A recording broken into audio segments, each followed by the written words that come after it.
Hi అండి, ఈరోజు recipe creamy chicken pasta అండి. నేను ఒక ప్యాన్ తీసుకున్నాను. అందులో ఆయిల్ వేసుకొని చిన్నగా కట్ చేసుకున్న ఉల్లిపాయలు కొంచెం వేసుకోవాలి. అందులోనే అల్లం వెల్లుల్లి పేస్ట్ కూడా వేసుకున్నాను. అవి కొంచెం ఫ్రై అయిన తర్వాత చిన్నగా కట్ చేసుకున్న టమాటాలు కూడా వేసుకోవాలి. చికెన్ని కీమాలా చేసుకున్నదండి ఇది. కీమాను కూడా వేసుకొని బాగా ఫ్రై చేసుకోవాలి. కొంచెం ఫ్రై అయిన తర్వాత ఉప్పు, పసుపు, కారం, ధనియా పౌడర్, జీరా పౌడర్ అండ్ గరం మసాలా వేసుకొని బాగా ఫ్రై చేసుకోవాలి. ఇందులో వాటర్ వేయని అవసరం లేదు. సిమ్లో పెట్టి ఒక 10 to 15 minutes బాయిల్ చేసుకుంటే చక్కగా కుక్ అయిపోతుంది. సో నేను కొంచెం ఒక కప్పు పాలు తీసుకున్నాను. పాలు తీసుకొని అందులో కార్న్ఫ్లోర్ కలుపుకున్నాను. చికెన్ ఆల్రెడీ అయిపోయింది కదండి. అదే ప్యాన్లో నేను తీసేసిన తర్వాత స్టవ్ ఆన్ చేసేసి పాల్లోని కార్న్ఫ్లోర్ కలుపుకున్నది వేసేసుకొని 2 చీజ్ స్లైసెస్ వేసుకున్నాను.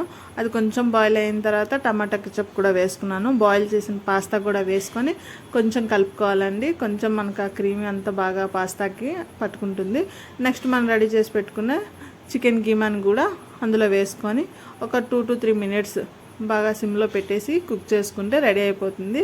చాలా ఎమ్మీగా ఉంటుంది, క్రీమీగా. సో డెఫినెట్గా మీరు కూడా ట్రై చేయండి. వీడియో కనుక నచ్చినట్టయితే లైక్ చేయండి, షేర్ చేయండి. Thank you for watching.